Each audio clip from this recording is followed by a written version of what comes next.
मरकुस रचित सुसमाचार, पहला अध्याय। परमेश्वर के पुत्र यीशु मसीह के सुसमाचार का आरंभ।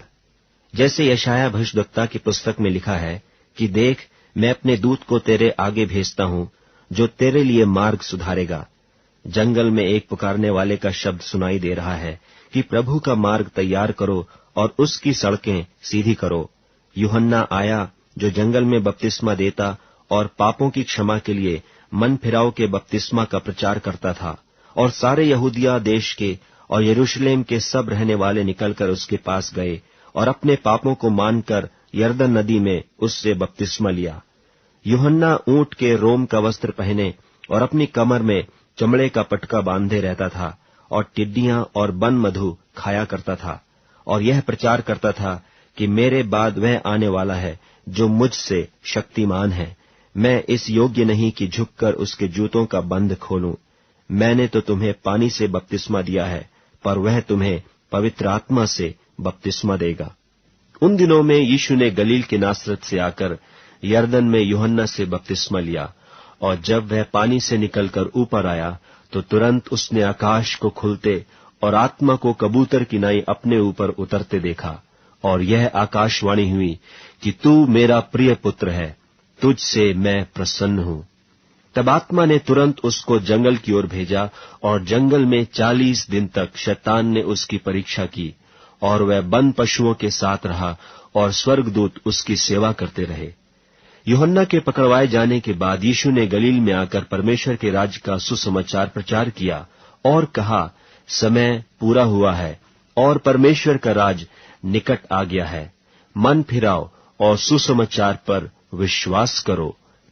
गलील की झील के किनारे किनारे जाते हुए उसने शमौन और उसके भाई अंद्रियास को झील में जाल डालते देखा, क्योंकि वे मछुए थे। और यीशु ने उनसे कहा, मेरे पीछे चले आओ, मैं तुमको मनुष्यों के मछुए बनाऊंगा। वे तुरंत जालों को छोड़कर उसके पीछे हो लिए, और कुछ आगे बढ़कर उसने जब्दी के पुत्र याकूब और उसके भाई यूहन्ना को नाव पर जालों को सुधारते देखा।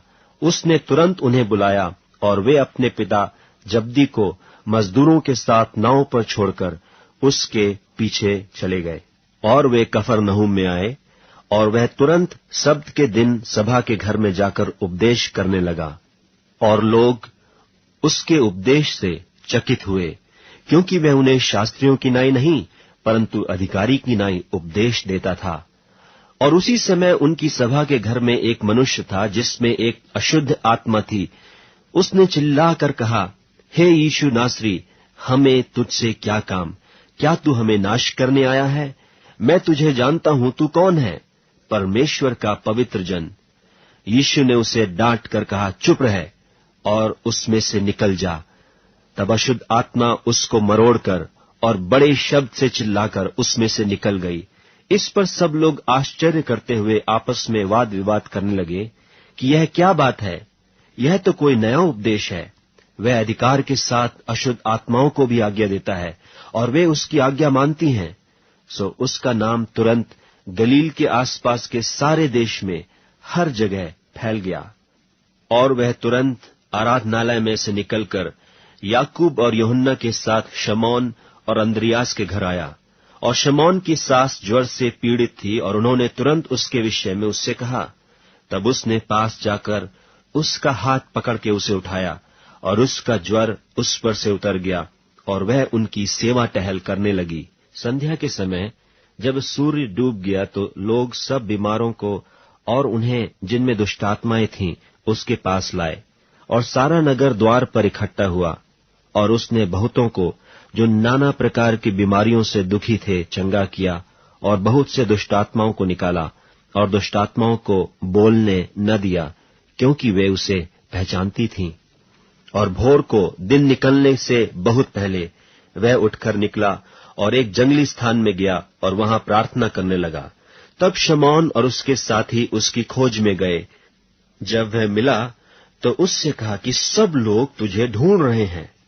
उसने उनसे कहा, आओ हम और कहीं आसपास की बस्तियों में जाएं, कि मैं वहां भी प्रचार करूं, क्योंकि मैं इसीलिए निकला हूं। सो वह सारे गलील में उनकी सभाओं में जा जाकर प्रचार करता और दुष्टात्माओं को निकालता रहा। और एक कोढ़ी ने उसके पास आकर उससे विनती की और उसके सामने घुटने टेक कर उससे कहा, यदि तू चाहे तो मुझे शुद्ध कर सकता है। उसने उस पर तरस खाकर हाथ बढ़ाया और उसे छूकर कहा, मैं चाहता हूं तू शुद्ध हो जा। और तुरंत उसका कोढ़ जाता रहा और वह शुद्ध हो गया। तब उसने उसे चिताकर तुरंत विदा किया और उससे कहा, देख, किसी से कुछ मत कहना, परंतु जाकर अपने आप को याजक को दिखा और अपने शुद्ध होने के विषय में जो कुछ मूसा ने ठहराया है उसे भेंट चढ़ा कि उन पर गवाही हो। परंतु वह बाहर जाकर इस बात को बहुत प्रचार करने और यहां तक फैलाने लगा कि यीशु फिर खुल्लम खुल्ला नगर में न जा सका, परंतु बाहर जंगली स्थानों में रहा और चहुं ओर से लोग उसके पास आते रहे। मरकुस रचित सुसमाचार 2 अध्याय। कई दिन के बाद वह फिर कफरनहूम में आया और सुना गया कि वह घर में है। फिर इतने लोग इकट्ठे हुए कि द्वार के पास भी जगह नहीं मिली, और वह उन्हें वचन सुना रहा था। और लोग एक झोले के मारे हुए को 4 मनुष्यों से उठवाकर उसके पास ले आए। परंतु जब वे भीड़ के कारण उसके निकट न पहुंच सके तो उन्होंने उस छत को जिसके नीचे वह था खोल दिया, और जब उसे उधेड़ चुके तो उस खाट को जिस पर झोले का मारा हुआ पड़ा था लटका दिया। यीशु ने उनका विश्वास देखकर उस झोले के मारे हुए से कहा, हे पुत्र, तेरे पाप क्षमा हुए। तब कई एक शास्त्री जो वहां बैठे थे अपने अपने मन में विचार करने लगे कि यह मनुष्य क्यों ऐसा कहता है, यह तो परमेश्वर की निंदा करता है। परमेश्वर को छोड़ और कौन पाप क्षमा कर सकता है। यीशु ने तुरंत अपनी आत्मा में जान लिया कि वे अपने अपने मन में ऐसा विचार कर रहे हैं, और उनसे कहा, तुम अपने अपने मन में यह विचार क्यों कर रहे हो? सहज क्या है? क्या झोले के मारे से यह कहना कि तेरे पाप क्षमा हुए, या यह कहना कि उठ, अपनी खाट उठाकर चल फिर? परंतु जिससे तुम जान लो कि मनुष्य के पुत्र को पृथ्वी पर पाप क्षमा करने का भी अधिकार है, उसने उस झोले के मारे हुए से कहा, मैं तुझसे कहता हूं, उठ, अपनी खाट उठाकर अपने घर चला जा। और वह उठा और तुरंत खाट उठाकर और सबके सामने से निकलकर चला गया। इस पर सब चकित हुए और परमेश्वर की बड़ाई करके कहने लगे कि हमने ऐसा कभी नहीं देखा। वह फिर निकलकर झील के किनारे गया और सारी भीड़ उसके पास आई और वह उन्हें उपदेश देने लगा। जाते हुए उसने हल्फई के पुत्र लेवी को चुंगी की चौकी पर बैठे देखा और उससे कहा, मेरे पीछे हो ले। और वह उठकर उसके पीछे हो लिया, और वह उसके घर में भोजन करने बैठा। और बहुत से चुंगी लेने वाले और पापी यीशु और उसके चेलों के साथ भोजन करने बैठे, क्योंकि वे बहुत से थे और उसके पीछे हो लिए थे। और शास्त्रियों और फरीसियों ने यह देखकर कि वह तो पापियों और चुंगी लेने वालों के साथ भोजन कर रहा है, उसके चेलों से कहा, वह तो चुंगी लेने वालों और पापियों के साथ खाता पीता है। यीशु ने यह सुनकर उनसे कहा, भले चंगों को वैद्य की आवश्यकता नहीं, परंतु बीमारों को है। मैं धर्मियों को नहीं, परंतु पापियों को बुलाने आया हूं। यूहन्ना के चेले और फरीसी उपवास करते थे, सो उन्होंने आकर उससे यह कहा कि यूहन्ना के चेले और फरीसियों के चेले क्यों उपवास रखते हैं, परंतु तेरे चेले उपवास नहीं रखते? यीशु ने उनसे कहा, जब तक दूल्हा बारातियों के साथ रहता है, क्या वे उपवास कर सकते हैं? सो जब तक दूल्हा उनके साथ है तब तक वे उपवास नहीं कर सकते। परंतु वे दिन आएंगे कि दूल्हा उनसे अलग किया जाएगा, उस समय वे उपवास करेंगे। कोरे कपड़े का पैबंद पुराने पहिरावन पर कोई नहीं लगाता, नहीं तो वह पैबंद उसमें से कुछ खींच लेगा, अर्थात नया पुराने से, और वह और फट जाएगा। नए दाखरस को पुरानी मशकों में कोई नहीं रखता, नहीं तो दाखरस मशकों को फाड़ देगा और दाखरस और मशकें दोनों नष्ट हो जाएंगी। परंतु दाख का नया रस नई मशकों में भरा जाता है। और ऐसा हुआ कि वह सब्त के दिन खेतों में से होकर जा रहा था और उसके चेले चलते हुए बालें तोड़ने लगे। तब फरीसियों ने उससे कहा, देख, ये सब्त के दिन वह काम क्यों करते हैं जो उचित नहीं? उसने उनसे कहा, क्या तुमने कभी नहीं पढ़ा कि जब दाऊद को आवश्यकता हुई और जब वह और उसके साथी भूखे हुए, तब उसने क्या किया था? उसने क्यों कर अबियातार महायाजक के समय परमेश्वर के भवन में जाकर भेंट की रोटियां खाईं, जिसका खाना याजकों को छोड़ और किसी को भी उचित नहीं, और अपने साथियों को भी दी। और उसने उनसे कहा, सब्त का दिन मनुष्य के लिए बनाया गया है, न कि मनुष्य सब्त के दिन के लिए। इसलिए मनुष्य का पुत्र सब्त के दिन का भी स्वामी है। मरकुस रचित सुसमाचार 3 अध्याय। और वह आराधनालय में फिर गया, और वहां एक मनुष्य था जिसका हाथ सूख गया था, और वे उस पर दोष लगाने के लिए उसकी घात में लगे हुए थे कि देखें वह सब्त के दिन में उसे चंगा करता है कि नहीं।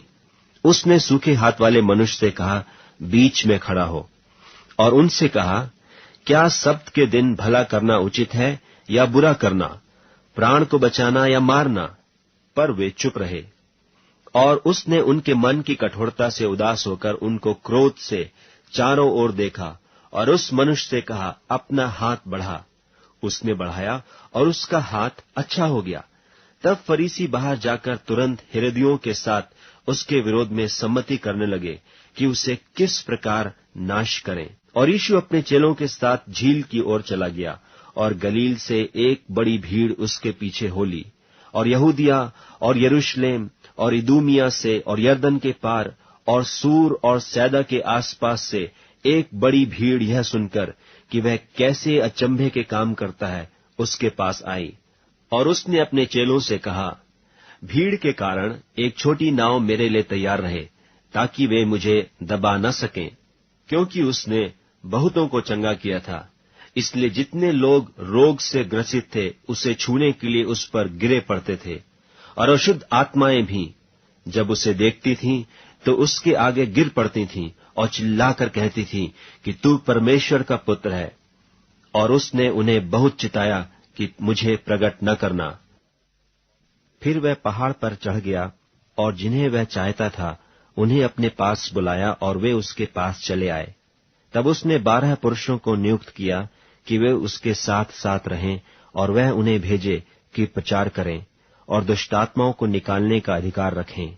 और वे ये हैं, शमौन जिसका नाम उसने पतरस रखा, और जब्दी का पुत्र याकूब, और याकूब का भाई यूहन्ना जिसका नाम उसने बुअनर्गिस अर्थात गर्जन के पुत्र रखा, और अंद्रियास और फिलिपुस और बरतुलमई और मत्ती और थोमा और हल्फई का पुत्र याकूब और तद्दी और शमौन कनानी और यहूदा इस्करियोती जिसने उसे पकड़वा भी दिया। और वह घर में आया, और ऐसी भीड़ इकट्ठी हो गई कि वे रोटी भी न खा सके।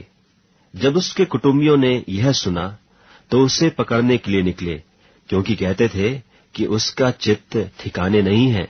और शास्त्री जो यरूशलेम से आए थे यह कहते थे कि उसमें शैतान है, और यह भी कि वह दुष्टात्माओं के सरदार की सहायता से दुष्टात्माओं को निकालता है। और वह उन्हें पास बुलाकर उनसे दृष्टांतों में कहने लगा, शैतान क्यों कर शैतान को निकाल सकता है, और यदि किसी राज्य में फूट पड़े तो वह राज्य क्यों कर स्थिर रह सकता है, और यदि किसी घर में फूट पड़े तो वह घर क्यों कर स्थिर रह सकेगा। और यदि शैतान अपना ही विरोधी होकर अपने में फूट डाले तो वह क्यों कर बना रह सकता है, उसका तो अंत ही हो जाता है। किंतु कोई मनुष्य किसी बलवंत के घर में घुसकर उसका माल लूट नहीं सकता, जब तक कि वह पहले उस बलवंत को न बांध ले, और तब उसके घर को लूट लेगा। मैं तुमसे सच कहता हूं कि मनुष्यों की संतान के सब पाप और निंदा जो वे करते हैं क्षमा की जाएगी, परंतु जो कोई पवित्र आत्मा के विरुद्ध निंदा करे वह कभी भी क्षमा न किया जाएगा, वरन वह अनंत पाप का अपराधी ठहरता है। क्योंकि वे यह कहते थे कि उसमें अशुद्ध आत्मा है। और उसकी माता और उसके भाई आए और बाहर खड़े होकर उससे बुलवा भेजा, और भीड़ उसके आसपास बैठी थी। और उन्होंने उससे कहा, देख, तेरी माता और तेरे भाई बाहर तुझे ढूंढते हैं। उसने उन्हें उत्तर दिया कि मेरी माता और मेरे भाई कौन हैं, और उन पर जो उसके आसपास बैठे थे दृष्टि करके कहा, देखो, मेरी माता और मेरे भाई ये हैं, क्योंकि जो कोई परमेश्वर की इच्छा पर चले वही मेरा भाई और बहन और माता है। मरकुस रचित सुसमाचार 4 अध्याय। वह फिर झील के किनारे उपदेश देने लगा, और एक ऐसी बड़ी भीड़ उसके पास इकट्ठी हो गई कि वह झील में एक नाव पर चढ़कर बैठ गया, और सारी भीड़ भूमि पर झील के किनारे खड़ी रही। और वह उन्हें दृष्टांतों में बहुत सी बातें सिखाने लगा, और अपने उपदेश में उनसे कहा, सुनो, एक बोने वाला बीज बोने के लिए निकला, और बोते समय कुछ तो मार्ग के किनारे गिरा, और पक्षियों ने आकर उसे चुग लिया, और कुछ पथरीली भूमि पर गिरा, जहां उसको बहुत मिट्टी न मिली, और गहरी मिट्टी न मिलने के कारण जल्द उगाया, और जब सूर्य निकला तो जल गया, और जड़ न पकड़ने के कारण सूख गया। और कुछ तो झाड़ियों में गिरा, और झाड़ियों ने बढ़कर उसे दबा लिया, और वह फल न लाया। परंतु कुछ अच्छी भूमि पर गिरा, और वह उगा और बढ़कर फलवंत हुआ, और कोई 30 गुणा, कोई 60 गुणा, और कोई 100 गुणा फल लाया। और उसने कहा, जिसके पास सुनने के लिए कान हो वह सुन ले। जब वह अकेला रह गया तो उसके साथियों ने उन 12 समेत उससे इन दृष्टांतों के विषय में पूछा। उसने उनसे कहा, तुमको तो परमेश्वर के राज्य के भेद की समझ दी गई है, परंतु बाहर वालों के लिए सब बातें दृष्टांतों में होती हैं, इसलिए कि वे देखते हुए देखें और उन्हें सुझाई न पड़े, और सुनते हुए सुने भी और न समझें, ऐसा न हो कि वे फिरें और क्षमा किए जाएं। फिर उसने उनसे कहा, क्या तुम यह दृष्टांत नहीं समझते? तो फिर और सब दृष्टांतों को क्यों कर समझोगे? बोने वाला वचन बोता है। जो मार्ग के किनारे हैं, जहां वचन बोया जाता है, ये वे हैं कि जब उन्होंने सुना तो शैतान तुरंत आकर वचन को जो उनमें बोया गया था उठा ले जाता है। और वैसे ही जो पथरीली भूमि पर बोए जाते हैं, ये वे हैं कि जो वचन को सुनकर तुरंत आनंद से ग्रहण कर लेते हैं, परंतु अपने भीतर जड़ न रखने के कारण वे थोड़े ही दिनों के लिए रहते हैं। इसके बाद जब वचन के कारण उन पर क्लेश या उपद्रव होता है तो वे तुरंत ठोकर खाते हैं। और जो झाड़ियों में बोए गए, ये वे हैं जिन्होंने वचन सुना, और संसार की चिंता और धन का धोखा और वस्तुओं का लोभ उनमें समाकर वचन को दबा देता है, और वह निष्फल रह जाता है। और जो अच्छी भूमि में बोए गए, ये वे हैं जो वचन सुनकर ग्रहण करते और फल लाते हैं, कोई 30 गुणा, कोई 60 गुणा, और कोई 100 गुणा। और उसने उनसे कहा, क्या दिए को इसलिए लाते हैं कि पैमाने या खाट के नीचे रखा जाए? क्या इसलिए नहीं कि दीवट पर रखा जाए? क्योंकि कोई वस्तु छिपी नहीं, परंतु इसलिए कि प्रकट हो जाए, और न कुछ गुप्त है, पर इसलिए कि प्रकट हो जाए। यदि किसी के सुनने के कान हो तो सुन ले। फिर उसने उनसे कहा, चौकस रहो कि क्या सुनते हो। जिस नाप से तुम नापते हो, उसी से तुम्हारे लिए भी नापा जाएगा, और तुमको अधिक दिया जाएगा। क्योंकि जिसके पास है उसको दिया जाएगा, परंतु जिसके पास नहीं है, उससे वह भी जो उसके पास है ले लिया जाएगा। फिर उसने कहा, परमेश्वर का राज्य ऐसा है जैसे कोई मनुष्य भूमि पर बीज छींटे, और रात को सोए और दिन को जागे, और वह बीज ऐसे उगे और ऐसे बढ़े कि वह न जाने। पृथ्वी आप से आप फल लाती है, पहले अंकुर, तब बाल, और तब बालों में तैयार दाना। परंतु जब दाना पक जाता है, तब वह तुरंत हंसिया लगाता है, क्योंकि कटनी आ पहुंची है। फिर उसने कहा, हम परमेश्वर के राज्य की उपमा किस से दें, और किस दृष्टांत से उसका वर्णन करें? वह राई के दाने के समान है कि जब भूमि में बोया जाता है तो भूमि के सब बीजों से छोटा होता है, परंतु जब बोया गया तो उगकर सब साग पात से बड़ा हो जाता है, और उसकी ऐसी बड़ी डालियां निकलती हैं कि आकाश के पक्षी उसकी छाया में बसेरा कर सकते हैं। और वह उन्हें इस प्रकार के बहुत से दृष्टांत दे देकर उनकी समझ के अनुसार वचन सुनाता था, और बिना दृष्टांत कहे उनसे कुछ भी नहीं कहता था, परंतु एकांत में वह अपने निज चेलों को सब बातों का अर्थ बताता था। उसी दिन जब सांझ हुई तो उसने उनसे कहा, आओ हम पार चलें। और वे भीड़ को छोड़कर जैसा वह था वैसे ही उसे नाव पर साथ ले चले, और उसके साथ और भी नावें थीं। तब बड़ी आंधी आई और लहरें नाव पर यहां तक लगीं कि वह अब पानी से भरी जाती थी, और वह आप पिछले भाग में गद्दी पर सो रहा था।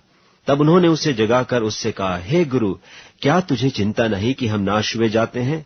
तब उसने उठकर आंधी को डांटा और पानी से कहा, शांत रह, थम जा। और आंधी थम गई और बड़ा चैन हो गया। और उनसे कहा, तुम क्यों डरते हो? क्या तुम्हें अब तक विश्वास नहीं? और वे बहुत ही डर गए और आपस में बोले, यह कौन है कि आंधी और पानी भी उसकी आज्ञा मानते हैं? मरकुस रचित सुसमाचार 5वां अध्याय। और वे झील के पास गिरासेनियों के देश में पहुंचे, और जब वह नाव पर से उतरा तो तुरंत एक मनुष्य जिसमें अशुद्ध आत्मा थी कब्रों से निकलकर उसे मिला। वह कब्रों में रहा करता था और कोई उसे सांकलों से भी न बांध सकता था, क्योंकि वह बार बार बेड़ियों और सांकलों से बांधा गया था। पर उसने सांकलों को तोड़ दिया और बेड़ियों के टुकड़े टुकड़े कर दिए थे, और कोई उसे वश में नहीं कर सकता था। वह लगातार रात दिन कब्रों और पहाड़ों में चिल्लाता और अपने को पत्थरों से घायल करता था। वह यीशु को दूर ही से देखकर दौड़ा और उसे प्रणाम किया, और ऊंचे शब्द से चिल्लाकर कहा, हे यीशु, परम प्रधान परमेश्वर के पुत्र, मुझे तुझसे क्या काम? मैं तुझे परमेश्वर की शपथ देता हूं कि मुझे पीड़ा न दे। क्योंकि उसने उससे कहा था कि हे अशुद्ध आत्मा, इस मनुष्य में से निकल आ। उसने उससे पूछा, तेरा क्या नाम है? उसने उससे कहा, मेरा नाम सेना है, क्योंकि हम बहुत हैं। और उसने उससे बहुत विनती की कि हमें इस देश से बाहर न भेज। वहां पहाड़ पर सूअरों का एक बड़ा झुंड चर रहा था, और उन्होंने उससे विनती करके कहा कि हमें उन सूअरों में भेज दे कि हम उनके भीतर जाएं। तो उसने उन्हें आज्ञा दी, और अशुद्ध आत्मा निकलकर सूअरों के भीतर बैठ गई, और झुंड जो कोई 2000 का था कड़ाड़े पर से झपटकर झील में जा पड़ा और डूब मरा। और उनके चरवाहों ने भागकर नगर और गांवों में समाचार सुनाया। और जो हुआ था लोग उसे देखने आए, और यीशु के पास आकर वे उसको जिसमें दुष्टात्माएं थीं, अर्थात जिसमें सेना समाई थी, कपड़े पहने और सचेत बैठे देखकर डर गए। और देखने वालों ने उसका जिसमें दुष्टात्माएं थीं और सूअरों का पूरा हाल उनको कह सुनाया। और वे उससे विनती करके कहने लगे कि हमारे सिवानों से चला जा। और जब वह नाव पर चढ़ने लगा तो वह जिसमें पहले दुष्टात्माएं थीं उससे विनती करने लगा कि मुझे अपने साथ रहने दे। परंतु उसने उसे आज्ञा न दी, और उससे कहा, अपने घर जाकर अपने लोगों को बता कि तुझ पर दया करके प्रभु ने तेरे लिए कैसे बड़े काम किए हैं। वह जाकर दिकपुलिस में इस बात का प्रचार करने लगा कि यीशु ने मेरे लिए कैसे बड़े काम किए, और सब अचंभा करते थे। जब यीशु फिर नाव से पार गया तो एक बड़ी भीड़ उसके पास इकट्ठी हो गई, और वह झील के किनारे था। और याईर नाम आराधनालय के सरदारों में से एक आया और उसे देखकर उसके पांवों पर गिरा, और उसने यह कहकर बहुत विनती की कि मेरी छोटी बेटी मरने पर है, तू आकर उस पर हाथ रख कि वह चंगी होकर जीवित रहे। तब वह उसके साथ चला, और बड़ी भीड़ उसके पीछे हो ली, यहां तक कि लोग उस पर गिरे पड़ते थे। और एक स्त्री जिसको 12 वर्ष से लहू बहने का रोग था, और जिसने बहुत वैद्यों से बड़ा दुख उठाया और अपना सब माल व्यय करने पर भी कुछ लाभ न उठाया था, परंतु और भी रोगी हो गई थी, यीशु की चर्चा सुनकर भीड़ में उसके पीछे से आई और उसके वस्त्र को छू लिया, क्योंकि वह कहती थी, यदि मैं उसके वस्त्र ही को छू लूंगी तो चंगी हो जाऊंगी। और तुरंत उसका लहू बहना बंद हो गया, और उसने अपनी देह में जान लिया कि मैं उस बीमारी से अच्छी हो गई। यीशु ने तुरंत अपने में जान लिया कि मुझ में से सामर्थ निकली है, और भीड़ में पीछे फिरकर पूछा, मेरा वस्त्र किसने छुआ? उसके चेलों ने उससे कहा, तू देखता है कि भीड़ तुझ पर गिरी पड़ती है और तू कहता है कि किसने मुझे छुआ? तब उसने उसे देखने के लिए जिसने यह काम किया था चारों ओर दृष्टि की। तब वह स्त्री है जानकर कि मेरी कैसी भलाई हुई है, डरती और कांपती हुई आई और उसके पांवों पर गिरकर उससे सब हाल चाल सच सच कह दिया। उसने उससे कहा, पुत्री, तेरे विश्वास ने तुझे चंगा किया है, कुशल से जा और अपनी इस बीमारी से बची रहे। वह यह कह ही रहा था कि आराधनालय के सरदार के घर से लोगों ने आकर कहा कि तेरी बेटी तो मर गई, अब गुरु को क्यों दुख देता है? जो बात वे कह रहे थे उसको यीशु ने अनसुनी करके आराधनालय के सरदार से कहा, मत डर, केवल विश्वास रख। और उसने पतरस और याकूब के भाई यूहन्ना को छोड़ और किसी को अपने साथ आने न दिया। और आराधनालय के सरदार के घर में पहुंचकर उसने लोगों को बहुत रोते और चिल्लाते देखा। तब उसने भीतर जाकर उससे कहा, तुम क्यों हल्ला मचाते और रोते हो? लड़की मरी नहीं परंतु सो रही है। वे उसकी हंसी करने लगे, परंतु उसने सबको निकालकर लड़की के माता पिता और अपने साथियों को लेकर भीतर जहां लड़की पड़ी थी गया और लड़की का हाथ पकड़कर उससे कहा, तलीता कूमी, जिसका अर्थ यह है कि हे लड़की, मैं तुझसे कहता हूं, उठ। और लड़की तुरंत उठकर चलने फिरने लगी, क्योंकि वह 12 वर्ष की थी। और इस पर लोग बहुत चकित हो गए। फिर उसने उन्हें चिताकर आज्ञा दी कि यह बात कोई जानने न पाए और कहा कि उसे कुछ खाने को दिया जाए। मरकुस रचित सुसमाचार 6वां अध्याय। वहां से निकलकर वह अपने देश में आया और उसके चेले उसके पीछे हो लिए।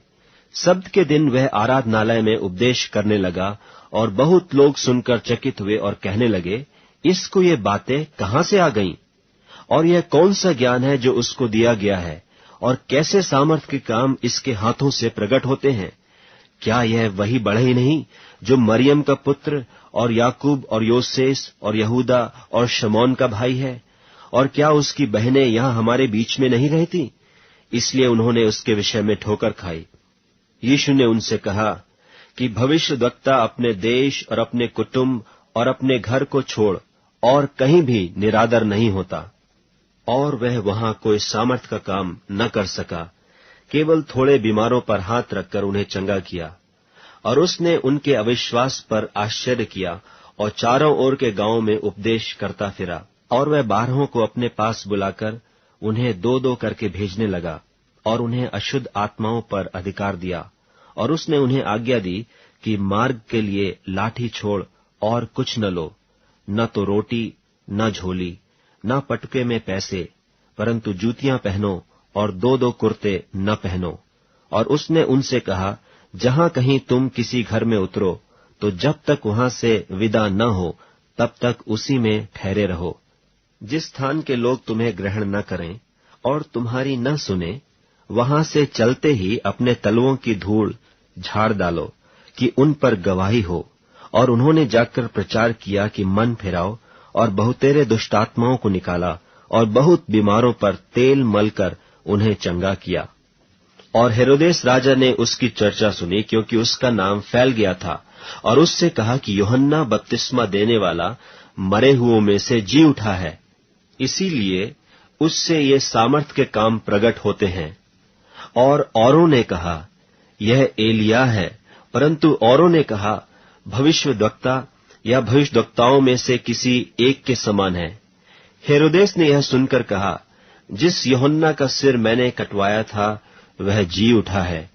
क्योंकि हेरोदेस ने आप अपने भाई फिलिप्पुस की पत्नी हेरोदियास के कारण, जिससे उसने ब्याह किया था, लोगों को भेजकर यूहन्ना को पकड़वाकर बंदी गृह में डाल दिया था।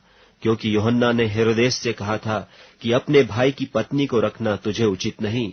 इसलिए हेरोदियास उससे बैर रखती थी और वह यह चाहती थी कि उससे मरवा डाले, परंतु ऐसा न हो सका, क्योंकि हेरोदेस यूहन्ना को धर्मी और पवित्र पुरुष जानकर उससे डरता था और उसे बचाए रखता था और उसकी सुनकर बहुत घबराता था, पर आनंद से सुनता था। और ठीक अवसर पर जब हेरोदेस ने अपने जन्मदिन में अपने प्रधानों और अपने सेनापतियों और गलील के बड़े लोगों के लिए जेवनार की। और उसी हेरोदियास की बेटी भीतर आई और नाचकर हेरोदेस को और उसके साथ बैठने वालों को प्रसन्न किया। तब राजा ने लड़की से कहा, तू जो चाहे मुझसे मांग, मैं तुझे दूंगा। और उससे शपथ खाई कि मैं अपने आधे राज्य तक जो कुछ तू मुझसे मांगेगी मैं तुझे दूंगा। उसने बाहर जाकर अपनी माता से पूछा कि मैं क्या मांगू? वह बोली, यूहन्ना बपतिस्मा देने वाले का सिर। वह तुरंत राजा के पास भीतर आई और उससे विनती की, मैं चाहती हूं कि तू अभी यूहन्ना बपतिस्मा देने वाले का सिर एक थाल में मुझे मंगवा दे। तब राजा बहुत उदास हुआ, परंतु अपनी शपथ के कारण और साथ बैठने वालों के कारण उसे टालना न चाहा। और राजा ने तुरंत एक सिपाही को आज्ञा देकर भेजा कि उसका सिर काट लाए। उसने जेलखाने में जाकर उसका सिर काटा और एक थाल में रखकर लाया और लड़की को दिया, और लड़की ने अपनी मां को दिया। यह सुनकर उसके चेले आए और उसकी लोथ को उठाकर कब्र में रखा। प्रेरितों ने यीशु के पास इकट्ठे होकर जो कुछ उन्होंने किया और सिखाया था सब उसको बता दिया। उसने उनसे कहा, तुम आप अलग किसी जंगली स्थान में आकर थोड़ा विश्राम करो, क्योंकि बहुत लोग आते जाते थे और उन्हें खाने का अवसर भी नहीं मिलता था। इसलिए वे नाव पर चढ़कर सुनसान जगह में अलग चले गए। और बहुतों ने उन्हें जाते देखकर पहचान लिया और सब नगरों से इकट्ठे होकर वहां पैदल दौड़े और उनसे पहले जा पहुंचे। उसने निकलकर बड़ी भीड़ देखी और उन पर तरस खाया, क्योंकि वे उन भेड़ों के समान थे जिनका कोई रखवाला न हो, और वह उन्हें बहुत सी बातें सिखाने लगा। जब दिन बहुत ढल गया तो उसके चेले उसके पास आकर कहने लगे, यह सुनसान जगह है और दिन बहुत ढल गया है, उन्हें विदा कर कि चारों ओर के गांवों और बस्तियों में जाकर अपने लिए कुछ खाने को मोल लें। उसने उन्हें उत्तर दिया कि तुम ही उन्हें खाने को दो। उन्होंने उससे कहा, क्या हम 100 दिनार की रोटियां मोल लें और उन्हें खिलाएं? उसने उनसे कहा, जाकर देखो तुम्हारे पास कितनी रोटियां हैं। उन्होंने मालूम करके कहा, 5 और 2 मछली भी। तब उसने उन्हें आज्ञा दी कि सबको हरी घास पर पांति पांति से बैठा दो। वे 100 और 50 करके पांति पांति बैठ गए। और उसने उन 5 रोटियों को और 2 मछलियों को लिया और स्वर्ग की ओर देखकर धन्यवाद किया और रोटियां तोड़ तोड़ कर चेलों को देता गया कि वे लोगों को परोसे। और वे 2 मछलियां भी उन सब में बांट दी और सब खाकर तृप्त हो गए। और उन्होंने टुकड़ों से 12 टोकरियां भर कर उठाई और कुछ मछलियों से भी। जिन्होंने रोटियां खाई वे 5000 पुरुष थे। तब उसने तुरंत अपने चेलों को बरबस नाव पर चढ़ाया कि वे उससे पहले उस पार बैतसैदा को चले जाएं, जब तक कि वह लोगों को विदा करे। और उन्हें विदा करके पहाड़ पर प्रार्थना करने को गया। और जब सांझ हुई तो नाव झील के बीच में थी और वह अकेला भूमि पर था। और जब उसने देखा कि वे खेते खेते घबरा गए हैं, क्योंकि हवा उनके विरुद्ध थी, तो रात के 4थे पहर के निकट वह झील पर चलते हुए उनके पास आया और उनसे आगे निकल जाना चाहता था। परंतु उन्होंने उसे झील पर चलते देखकर समझा कि भूत है और चिल्ला उठे, क्योंकि सब उसे देखकर घबरा गए थे। पर उसने तुरंत उनसे बातें की और कहा, ढाढ़स बांधो, मैं हूं, डरो मत। तब वह उनके पास नाव पर आया और हवा थम गई और वे बहुत ही आश्चर्य करने लगे, क्योंकि वे उन रोटियों के विषय में न समझे थे, परंतु उनके मन कठोर हो गए थे। और वे पार उतरकर गन्नेसरत में पहुंचे और नाव घाट पर लगाई। और जब वे नाव पर से उतरे तो लोग तुरंत उसको पहचान कर आसपास के सारे देश में दौड़े और बीमारों को खाटों पर डालकर जहां जहां समाचार पाया कि वह है, वहां वहां लिए फिरे। और जहां कहीं वह गांवों, नगरों या बस्तियों में जाता था तो लोग बीमारों को बाजारों में रखकर उससे विनती करते थे कि वह उन्हें अपने वस्त्र के आंचल ही को छू लेने दे, और जितने उसे छूते थे सब चंगे हो जाते थे। मरकुस रचित सुसमाचार 7वां अध्याय। तब फरीसी और कई एक शास्त्री जो यरूशलेम से आए थे उसके पास इकट्ठे हुए, और उन्होंने उसके कई एक चेलों को अशुद्ध अर्थात बिना हाथ धोए रोटी खाते देखा, क्योंकि फरीसी और सब यहूदी पुरनियों की रीति पर चलते हैं, और जब तक भली भांति हाथ नहीं धो लेते तब तक नहीं खाते, और बाजार से आकर जब तक स्नान नहीं कर लेते तब तक नहीं खाते। और बहुत सी और बातें हैं जो उनके पास मानने के लिए पहुंचाई गई हैं, जैसे कटोरों और लोटों और तांबे के बर्तनों को धोना मांजना। इसलिए उन फरीसियों और शास्त्रियों ने उससे पूछा कि तेरे चेले क्यों पुरनियों की रीति पर नहीं चलते और बिना हाथ धोए रोटी खाते हैं? उसने उनसे कहा कि यशायाह ने तुम कपटियों के विषय में बहुत ठीक भविष्यवाणी की, जैसा लिखा है कि ये लोग होठों से तो मेरा आदर करते हैं, पर उनका मन मुझसे दूर रहता है, और वे व्यर्थ मेरी उपासना करते हैं, क्योंकि मनुष्यों की आज्ञाओं को धर्मोपदेश करके सिखाते हैं। क्योंकि तुम परमेश्वर की आज्ञा को टालकर मनुष्यों की रीतियों को मानते हो। और उसने उनसे कहा, तुम अपनी रीतियों को मानने के लिए परमेश्वर की आज्ञा कैसी अच्छी तरह टाल देते हो? क्योंकि मूसा ने कहा है कि अपने पिता और अपनी माता का आदर कर, और जो कोई पिता व माता को बुरा कहे वह अवश्य मार डाला जाए। परंतु तुम कहते हो कि यदि कोई अपने पिता व माता से कहे कि जो कुछ तुझे मुझसे लाभ पहुंच सकता था वह कुर्बान अर्थात संकल्प हो चुका, तो तुम उसको उसके पिता व उसकी माता की सेवा करने नहीं देते।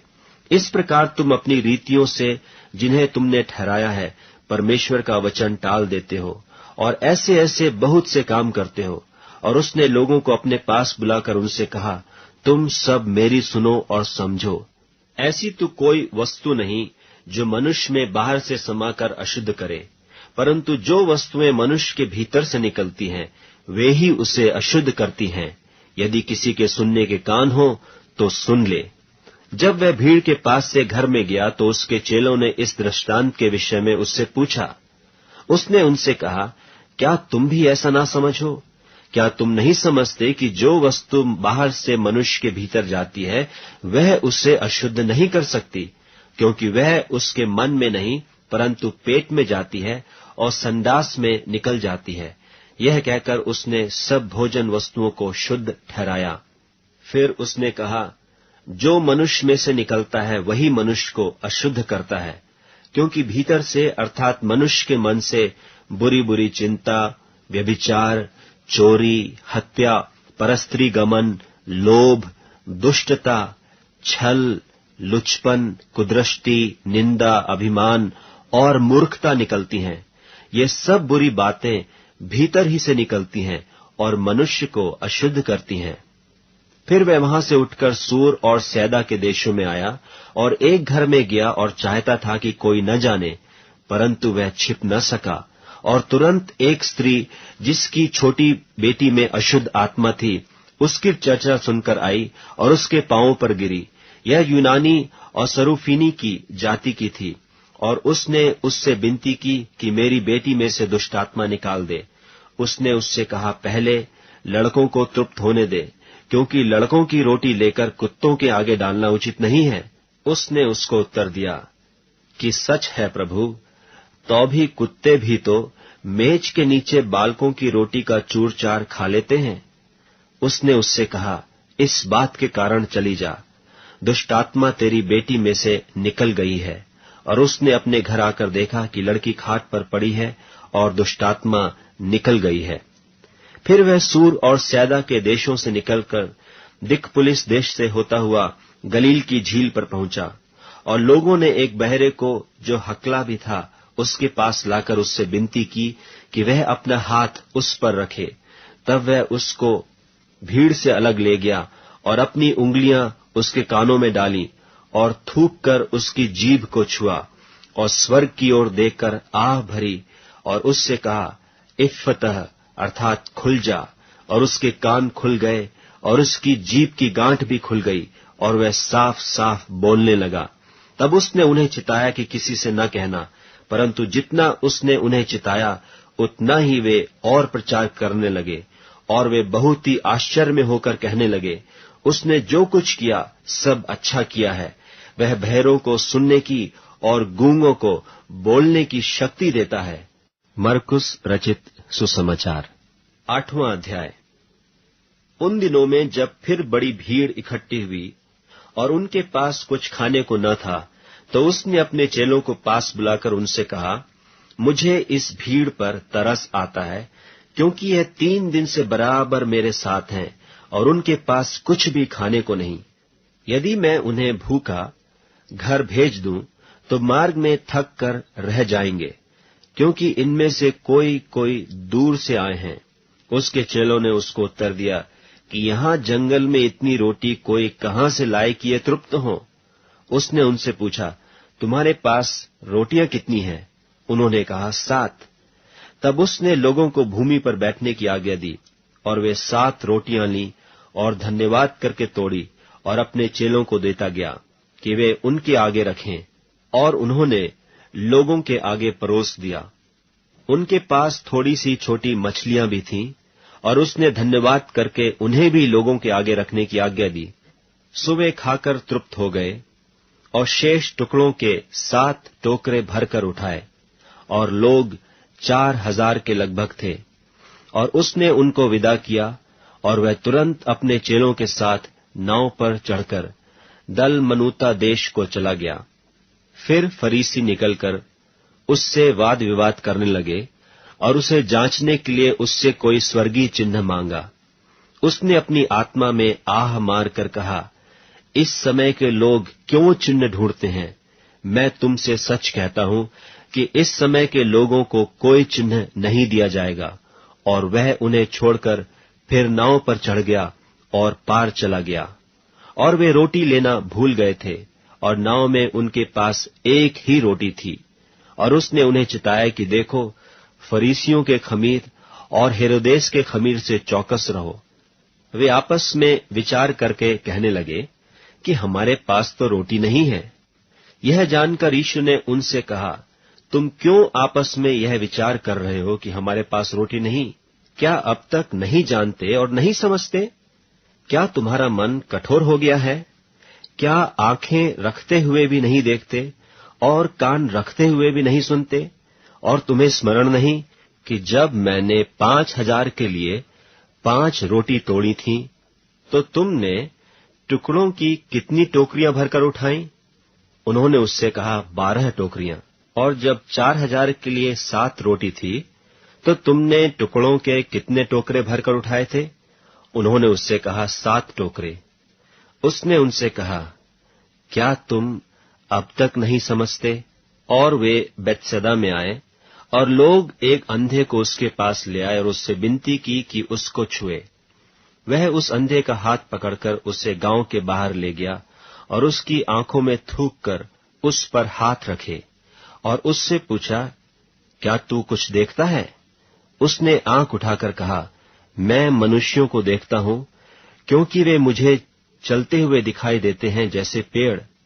तब उसने फिर दोबारा उसकी आंखों पर हाथ रखे और उसने ध्यान से देखा और चंगा हो गया और सब कुछ साफ साफ देखने लगा। और उसने उससे यह कहकर घर भेजा कि इस गांव के भीतर पांव भी न रखना। यीशु और उसके चेले कैसरिया फिलिप्पी के गांव में चले गए, और मार्ग में उसने अपने चेलों से पूछा कि लोग मुझे क्या कहते हैं? उन्होंने उत्तर दिया कि यूहन्ना बपतिस्मा देने वाला, पर कोई कोई एलिय्याह और कोई कोई भविष्यद्वक्ताओं में से एक भी कहते हैं। उसने उनसे पूछा, परंतु तुम मुझे क्या कहते हो? पतरस ने उसको उत्तर दिया, तू मसीह है। तब उसने उन्हें चिताकर कहा कि मेरे विषय में यह किसी से न कहना। और वह उन्हें सिखाने लगा कि मनुष्य के पुत्र के लिए अवश्य है कि वह बहुत दुख उठाए और पुरनिये और महायाजक और शास्त्री उसे तुच्छ समझकर मार डालें और वह 3 दिन के बाद जी उठे। उसने यह बात उनसे साफ साफ कह दी। इस पर पतरस उसे अलग ले जाकर झिड़कने लगा, परंतु उसने फिरकर और अपने चेलों की ओर देखकर पतरस को झिड़क कर कहा कि हे शैतान, मेरे सामने से दूर हो, क्योंकि तू परमेश्वर की बातों पर नहीं परंतु मनुष्यों की बातों पर मन लगाता है। उसने भीड़ को अपने चेलों समेत पास बुलाकर उनसे कहा, जो कोई मेरे पीछे आना चाहे वह अपने आपे से इनकार करे और अपना क्रूस उठाकर मेरे पीछे हो ले, क्योंकि जो कोई अपना प्राण बचाना चाहे वह उसे खोएगा, पर जो कोई मेरे और सुसमाचार के लिए अपना प्राण खोएगा वह उसे बचाएगा। यदि मनुष्य सारे जगत को प्राप्त करे और अपने प्राण की हानि उठाए तो उसे क्या लाभ होगा, और मनुष्य अपने प्राण के बदले क्या देगा? जो कोई इस व्यभिचारी और पापी जाति के बीच मुझसे और मेरी बातों से लजाएगा, मनुष्य का पुत्र भी जब वह पवित्र दूतों के साथ अपने पिता की महिमा सहित आएगा तब उससे भी लजाएगा। मरकुस रचित सुसमाचार 9वां अध्याय। और उसने उनसे कहा, मैं तुमसे सच कहता हूं कि जो यहाँ खड़े हैं उनमें से कोई कोई ऐसे हैं कि जब तक परमेश्वर के राज्य को सामर्थ सहित आया हुआ न देख लें तब तक मृत्यु का स्वाद कदापि न चखेंगे। 6 दिन के बाद यीशु ने पतरस और याकूब और यूहन्ना को साथ लिया और एकांत में किसी ऊंचे पहाड़ पर ले गया, और उनके सामने उसका रूप बदल गया, और उसका वस्त्र ऐसा चमकने लगा और यहाँ तक अति उज्जवल हुआ कि पृथ्वी पर कोई धोबी भी वैसा उज्जवल नहीं कर सकता। और उन्हें मूसा के साथ एलिया दिखाई दिया, और वे यीशु के साथ बातें करते थे। इस पर पतरस ने यीशु से कहा, हे रब्बी, हमारा यहाँ रहना अच्छा है, इसलिए हम 3 मंडप बनाएं, एक तेरे लिए, एक मूसा के लिए और एक एलिया के लिए। क्योंकि वह न जानता था कि क्या उत्तर दे, इसलिए कि वे बहुत डर गए थे। तब एक बादल ने उन्हें छा लिया, और उस बादल में से यह शब्द निकला कि यह मेरा प्रिय पुत्र है, उसकी सुनो। तब उन्होंने एकाएक चारों ओर दृष्टि की और यीशु को छोड़ अपने साथ और किसी को न देखा। पहाड़ से उतरते हुए उसने उन्हें आज्ञा दी कि जब तक मनुष्य का पुत्र मरे हुओं में से जी न उठे तब तक जो कुछ तुमने देखा है वह किसी से न कहना। उन्होंने इस बात को स्मरण रखा और आपस में वाद विवाद करने लगे कि मरे हुओं में से जी उठने का क्या अर्थ है। और उन्होंने उससे पूछा, शास्त्री क्यों कहते हैं कि एलिय्याह का पहले आना अवश्य है? उसने उन्हें उत्तर दिया कि एलिय्याह सचमुच पहले आकर सब कुछ सुधारेगा, परंतु मनुष्य के पुत्र के विषय में यह क्यों लिखा है कि वह बहुत दुख उठाएगा और तुच्छ गिना जाएगा? परंतु मैं तुमसे कहता हूं कि एलिय्याह तो आ चुका, और जैसा उसके विषय में लिखा है उन्होंने जो कुछ चाहा उसके साथ किया। और जब वह चेलों के पास आया तो देखा कि उनके चारों ओर बड़ी भीड़ लगी है और शास्त्री उनके साथ विवाद कर रहे हैं। और उसे देखते ही सब बहुत ही आश्चर्य करने लगे और उसकी ओर दौड़कर उससे नमस्कार किया। उसने उनसे पूछा, तुम इनसे क्या विवाद कर रहे हो? भीड़ में से एक ने उसे उत्तर दिया कि हे गुरु, मैं अपने पुत्र को जिसमें गूंगी आत्मा समाई है तेरे पास लाया था। जहां कहीं वह उसे पकड़ती है वहीं पटक देती है, और वह मुंह में फेन भर लाता और दांत पीसता और सूखता जाता है। और मैंने तेरे चेलों से कहा था कि वे उसे निकाल दें, परंतु वह निकाल न सके। यह सुनकर उसने उनसे उत्तर देके कहा कि हे अविश्वासी लोगों, मैं कब तक तुम्हारे साथ रहूंगा और कब तक तुम्हारी सहूंगा? उसे मेरे पास लाओ। तब वे उसे उसके पास ले आए, और जब उसने उसे देखा तो उस आत्मा ने तुरंत उसे मरोड़ा और वह भूमि पर गिरा और मुंह से फेन बहाते हुए लौटने लगा। उसने उसके पिता से पूछा कि इसकी यह दशा कब से है? उसने कहा, बचपन से। उसने इसे नाश करने के लिए कभी आग और कभी पानी में गिराया। परंतु यदि तू कुछ कर सके तो हम पर तरस खाकर हमारा उपकार कर। यीशु ने उससे कहा, यदि तू कर सकता है, यह क्या बात है? विश्वास करने वाले के लिए सब कुछ हो सकता है। बालक के पिता ने तुरंत गिड़गिड़ाकर कहा, हे प्रभु, मैं विश्वास करता हूं, मेरे अविश्वास का उपाय कर। जब यीशु ने देखा कि लोग दौड़कर भीड़ लगा रहे हैं तो उसने अशुद्ध आत्मा को यह कहकर डांटा कि हे गूंगी और बहिरी आत्मा, मैं तुझे आज्ञा देता हूं, उसमें से निकल आ और उसमें फिर कभी प्रवेश न कर। तब वह चिल्लाकर और उसे बहुत मरोड़कर निकल आई, और बालक मरा हुआ सा हो गया। यहां तक कि बहुत लोग कहने लगे कि वह मर गया, परंतु यीशु ने उसका हाथ पकड़ के उसे उठाया और वह खड़ा हो गया। जब वह घर में आया तो उसके चेलों ने एकांत में उससे पूछा, हम उसे क्यों न निकाल सके? उसने उनसे कहा कि यह जाति बिना प्रार्थना किसी और उपाय से निकल नहीं सकती। फिर वे वहां से चले और गलील में होकर जा रहे थे, और वह नहीं चाहता था कि कोई जाने, क्योंकि वह अपने चेलों को उपदेश देता और उनसे कहता था कि मनुष्य का पुत्र मनुष्यों के हाथ में पकड़वाया जाएगा, और वे उसे मार डालेंगे, और वह मरने के 3 दिन बाद जी उठेगा। पर यह बात उनकी समझ में नहीं आई, और वे उससे पूछने से डरते थे। फिर वे कफरनहूम में आए, और घर में आकर उसने उनसे पूछा कि रास्ते में तुम किस बात पर विवाद करते थे? वे चुप रहे, क्योंकि मार्ग में उन्होंने आपस में यह वाद विवाद किया था कि हम में से बड़ा कौन है। तब उसने बैठकर 12 को बुलाया और उनसे कहा, यदि कोई बड़ा होना चाहे तो सबसे छोटा और सबका सेवक बने। और उसने एक बालक को लेकर उनके बीच में खड़ा किया और उसे गोद में लेकर उनसे कहा, जो कोई मेरे नाम से ऐसे बालकों में से किसी एक को भी ग्रहण करता है, वह मुझे ग्रहण करता है, और जो कोई मुझे ग्रहण करता वह मुझे नहीं वरन मेरे भेजने वाले को ग्रहण करता है। तब यूहन्ना ने उससे कहा, हे गुरु, हमने एक मनुष्य को तेरे नाम से दुष्टात्माओं को निकालते देखा, और हम उससे मना करने लगे, क्योंकि वह हमारे पीछे नहीं हो लेता था।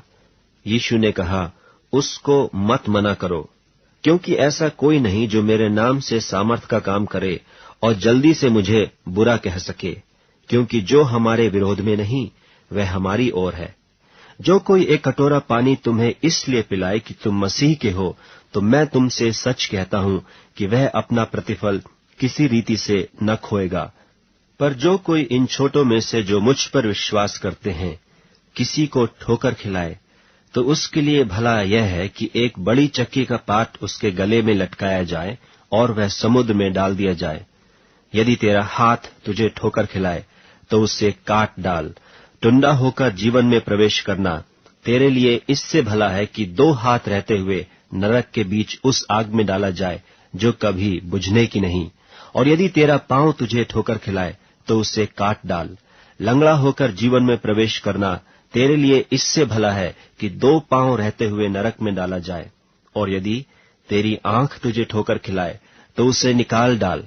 काना होकर परमेश्वर के राज में प्रवेश करना तेरे लिए इससे भला है कि 2 आंख रहते हुए तू नरक में डाला जाए, जहां उनका कीड़ा नहीं मरता और आग नहीं बुझती, क्योंकि हर एक जन आग से नमकीन किया जाएगा।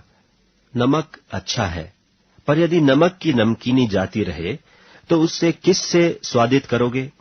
अपने में नमक रखो और आपस में मेल मिलाप से। मरकुस रचित सुसमाचार 10वां अध्याय। फिर वह वहां से उठकर यहूदिया के सिवानों में और यरदन के पार आया, और भीड़ उसके पास फिर इकट्ठी हो गई, और वह अपनी रीति के अनुसार उन्हें फिर उपदेश देने लगा। तब फरीसियों ने उसके पास आकर उसकी परीक्षा करने को उससे पूछा, क्या यह उचित है कि पुरुष अपनी पत्नी को त्यागे?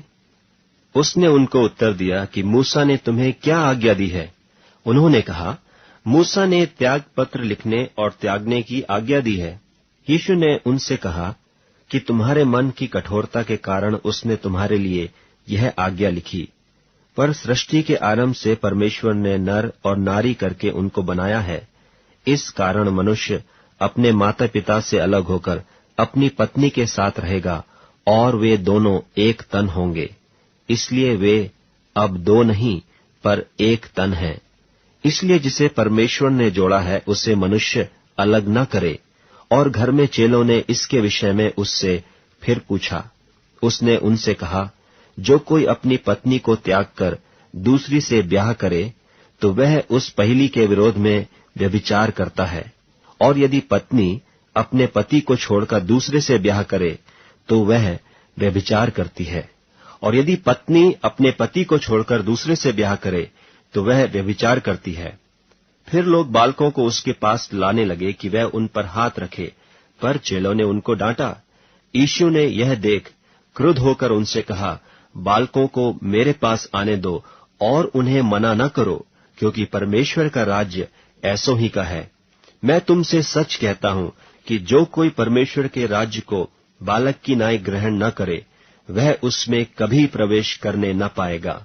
और उसने उन्हें गोद में लिया और उन पर हाथ रखकर उन्हें आशीष दी। और जब वह निकलकर मार्ग में जाता था तो एक मनुष्य उसके पास दौड़ता हुआ आया और उसके आगे घुटने टेककर उससे पूछा, हे उत्तम गुरु, अनंत जीवन का अधिकारी होने के लिए मैं क्या करूं? यीशु ने उससे कहा, तू मुझे उत्तम क्यों कहता है? कोई उत्तम नहीं, केवल एक, अर्थात परमेश्वर। तू आज्ञाओं को तो जानता है, हत्या न करना, व्यभिचार न करना, चोरी न करना, झूठी गवाही न देना, छल न करना, अपने पिता और अपनी माता का आदर करना। उसने उससे कहा, हे गुरु, इन सब को मैं लड़कपन से मानता आया हूं। यीशु ने उस पर दृष्टि करके उससे प्रेम किया और उससे कहा, तुझ में एक बात की घटी है, जा, जो कुछ तेरा है उससे बेचकर कंगालों को दे, और तुझे स्वर्ग में धन मिलेगा, और आकर मेरे पीछे हो ले। इस बात से उसके चेहरे पर उदासी छा गई और वह शोक करता हुआ चला गया, क्योंकि वह बहुत धनी था। यीशु ने चारों ओर देखकर अपने चेलों से कहा, धनवानों को परमेश्वर के राज्य में प्रवेश करना कैसा कठिन है। चेले उसकी बातों से अचंभित हुए। इस पर यीशु ने फिर उनको उत्तर दिया, हे बालकों, जो धन पर भरोसा रखते हैं उनके लिए परमेश्वर के राज्य में प्रवेश करना कैसा कठिन है। परमेश्वर के राज्य में धनवान के प्रवेश करने से ऊंट का सुई के नाके में से निकल जाना सहज है। वे बहुत ही चकित होकर आपस में कहने लगे, तो फिर किसका उद्धार हो सकता है? यीशु ने उनकी ओर देखकर कहा, मनुष्यों से तो यह नहीं हो सकता, परंतु परमेश्वर से हो सकता है, क्योंकि परमेश्वर से सब कुछ हो सकता है। पतरस उससे कहने लगा कि देख, हम तो सब कुछ छोड़कर तेरे पीछे हो लिए हैं। यीशु ने कहा, मैं तुमसे सच कहता हूं कि ऐसा कोई नहीं जिसने मेरे और सुसमाचार के लिए घर या भाइयों या बहनों या माता या पिता या लड़के बालों या खेतों को छोड़ दिया हो और अब इस समय 100 गुणा न पाए। घरों और भाइयों और बहनों और माताओं और लड़के बालों और खेतों को पर उपद्रव के साथ और परलोक में अनंत जीवन। पर बहुतेरे जो पहले हैं पिछले होंगे, और जो पिछले हैं वे पहले होंगे। और वे यरूशलेम को जाते हुए मार्ग में थे, और यीशु उनके आगे आगे जा रहा था। और वे अचंभा करने लगे, और जो उसके पीछे पीछे चलते थे डरने लगे। तब वह फिर उन 12 को लेकर उनसे वे बातें करने लगा जो उस पर आने वाली थीं, कि देखो, हम यरूशलेम को जाते हैं, और मनुष्य का पुत्र महायाजकों और शास्त्रियों के हाथ पकड़वाया जाएगा, और वे उसको घात के योग्य ठहराएंगे और अन्य जातियों के हाथ में सौंपेंगे, और वे उसको ठट्ठों में उड़ाएंगे और उस पर थूकेंगे और उसे कोड़े मारेंगे और उसे घात करेंगे, और 3 दिन के बाद वह जी उठेगा। तब जब्दी के पुत्र याकूब और यूहन्ना ने उसके पास आकर कहा, हे गुरु, हम चाहते हैं कि जो कुछ हम तुझसे मांगे वही तू हमारे लिए करे। उसने उनसे कहा, तुम क्या चाहते हो कि मैं तुम्हारे लिए करूं? उन्होंने उससे कहा कि हमें यह दे कि तेरी महिमा में हम में से एक तेरे दाहिने और दूसरा तेरे बाएं बैठे। यीशु ने उनसे कहा, तुम नहीं जानते कि क्या मांगते हो। जो कटोरा मैं पीने पर हूं क्या पी सकते हो, और जो बपतिस्मा मैं लेने पर हूं क्या ले सकते हो? उन्होंने उससे कहा, हमसे हो सकता है। यीशु ने उनसे कहा, जो कटोरा मैं पीने पर हूं तुम पियोगे, और जो बपतिस्मा मैं लेने पर हूं उसे लोगे, पर जिनके लिए तैयार किया गया है उन्हें छोड़ और किसी को अपने दाहिने और अपने बाएं बिठाना मेरा काम नहीं। यह सुनकर 10 याकूब और यूहन्ना पर रिसियाने लगे, और यीशु ने उनको पास बुलाकर उनसे कहा, तुम जानते हो कि जो अन्य जातियों के हाकिम समझे जाते हैं वे उन पर प्रभुता करते हैं, और उनमें जो बड़े हैं उन पर अधिकार जताते हैं। पर तुम में ऐसा नहीं है, वरन जो कोई तुम में बड़ा होना चाहे वह तुम्हारा सेवक बने, और जो कोई तुम में प्रधान होना चाहे वह सबका दास बने। क्योंकि मनुष्य का पुत्र इसलिए नहीं आया कि उसकी सेवा टहल की जाए, पर इसलिए आया कि आप सेवा टहल करें और बहुतों की छुड़ौती के लिए अपना प्राण दे।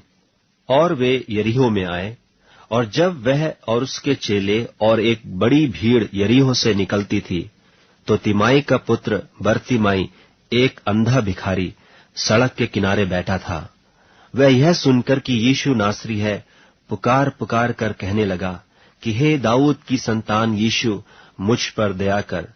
बहुतों ने उसे डांटा कि चुप रहे, पर वह और भी पुकारने लगा कि हे दाऊद की संतान, मुझ पर दया कर। तब यीशु ने ठहर कर कहा, उसे बुलाओ। और लोगों ने उस अंधे को बुलाकर उससे कहा, ढाढ़स बांध, उठ, वह तुझे बुलाता है। वह अपना कपड़ा फेंक कर शीघ्र उठा और यीशु के पास आया।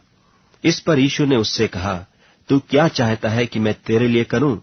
अंधे ने उससे कहा, हे रब्बी, यह है कि मैं देखने लगूं। यीशु ने उससे कहा, चला जा, तेरे विश्वास ने तुझे चंगा कर दिया है। वह तुरंत देखने लगा और मार्ग में उसके पीछे हो लिया। मरकुस रचित सुसमाचार 11वां अध्याय। जब वे यरूशलेम के निकट जैतून पहाड़ पर बैतफगे और बैतनिय्याह के पास आए, तो उसने अपने चेलों में से 2 को यह कहकर भेजा कि अपने सामने के गांव में जाओ, और उसमें पहुंचते ही एक गदही का बच्चा, जिस पर कभी कोई नहीं चढ़ा, बंधा हुआ तुम्हें मिलेगा, उसे खोल लाओ। यदि तुमसे कोई पूछे, यह क्यों करते हो, तो कहना कि प्रभु को इसका प्रयोजन है और वह शीघ्र उसे यहां भेज देगा। उन्होंने जाकर उस बच्चे को बाहर द्वार के पास चौक में बंधा हुआ पाया और खोलने लगे। और उनमें से जो वहां खड़े थे, कोई कोई कहने लगे कि यह क्या करते हो, गदही के बच्चे को क्यों खोलते हो? उन्होंने जैसा यीशु ने कहा था वैसा ही उनसे कह दिया। तब उन्होंने उन्हें जाने दिया। और उन्होंने बच्चे को यीशु के पास लाकर उस पर अपने कपड़े डाले और वह उस पर बैठ गया। और बहुतों ने अपने कपड़े मार्ग में बिछाए और औरों ने खेतों में से डालियां काट काट कर फैला दी। और जो उसके आगे आगे जाते और पीछे पीछे चले आते थे, पुकार पुकार कर कहते जाते थे कि होशाना, धन्य है वह जो प्रभु के नाम से आता है। हमारे पिता दाऊद का राज्य जो आ रहा है, धन्य है, आकाश में होशाना। और वह यरूशलेम पहुंचकर मंदिर में आया और चारों ओर सब वस्तुओं को देखकर 12 के साथ बैतनिय्याह गया, क्योंकि सांझ हो गई थी। दूसरे दिन जब वे बैतनिय्याह से निकले, तो उसको भूख लगी, और वह दूर से अंजीर का एक हरा पेड़ देखकर निकट गया कि क्या जाने उसमें कुछ पाए, पर पत्तों को छोड़ कुछ न पाया, क्योंकि फल का समय न था। इस पर उसने उससे कहा, अब से कोई तेरा फल कभी न खाए। और उसके चेले सुन रहे थे। फिर वे यरूशलेम में आए और वह मंदिर में गया, और वहां जो लेन देन कर रहे थे उन्हें बाहर निकालने लगा, और सर्राफों के पीढ़े और कबूतर के बेचने वालों की चौकियां उलट दी, और मंदिर में से होकर किसी को बर्तन लेकर आने जाने न दिया।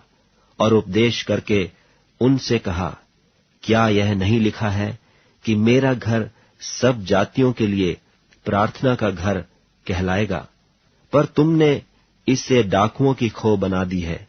यह सुनकर महायाजक और शास्त्री उसके नाश करने का अवसर ढूंढने लगे, क्योंकि उससे डरते थे, इसलिए कि सब लोग उसके उपदेश से चकित होते थे। और प्रतिदिन सांझ होते ही वह नगर से बाहर जाया करता था। फिर भोर को जब वे उधर से जाते थे, तो उन्होंने उस अंजीर के पेड़ को जड़ तक सूखा हुआ देखा। पतरस को यह बात स्मरण आई, और उसने उससे कहा, हे रब्बी, देख, यह अंजीर का पेड़ जिसे तूने श्राप दिया था सूख गया है। यीशु ने उसको उत्तर दिया कि परमेश्वर पर विश्वास रखो। मैं तुमसे सच कहता हूं कि जो कोई इस पहाड़ से कहे कि तू उखड़ जा और समुद्र में जा पड़, और अपने मन में संदेह न करे, वरन प्रतीति करे कि जो कहता हूं वह हो जाएगा, तो उसके लिए वही होगा। इसलिए मैं तुमसे कहता हूं कि जो कुछ तुम प्रार्थना करके मांगो, तो प्रतीति कर लो कि तुम्हें मिल गया और तुम्हारे लिए हो जाएगा। और जब कभी तुम खड़े हुए प्रार्थना करते हो, तो यदि तुम्हारे मन में किसी की ओर से कुछ विरोध हो, तो क्षमा करो, इसलिए कि तुम्हारा स्वर्गीय पिता भी तुम्हारे अपराध क्षमा करे। और यदि तुम क्षमा न करो, तो तुम्हारा पिता भी जो स्वर्ग में है तुम्हारा अपराध क्षमा न करेगा। वे फिर यरूशलेम में आए और जब वह मंदिर में टहल रहा था तो महायाजक और शास्त्री और पुरनिये उसके पास आकर पूछने लगे कि तू ये काम किस अधिकार से करता है, और यह अधिकार तुझे किसने दिया है कि तू ये काम करे? यीशु ने उससे कहा, मैं भी तुमसे एक बात पूछता हूँ, मुझे उत्तर दो तो मैं तुम्हें बताऊंगा कि ये काम किस अधिकार से करता हूँ। यूहन्ना का बपतिस्मा क्या स्वर्ग की ओर से था व मनुष्यों की ओर से था? मुझे उत्तर दो। तब वे आपस में विवाद करने लगे कि यदि हम कहें स्वर्ग की ओर से तो वह कहेगा, फिर तुमने उसकी प्रतीति क्यों नहीं की? और यदि हम कहें मनुष्य की ओर से तो लोगों का डर है, क्योंकि सब जानते हैं कि यूहन्ना सचमुच भविष्यद्वक्ता है। सो उन्होंने यीशु को उत्तर दिया कि हम नहीं जानते। यीशु ने उनसे कहा, मैं भी तुमको नहीं बताता कि ये काम किस अधिकार से करता हूँ। मरकुस रचित सुसमाचार 12वां अध्याय।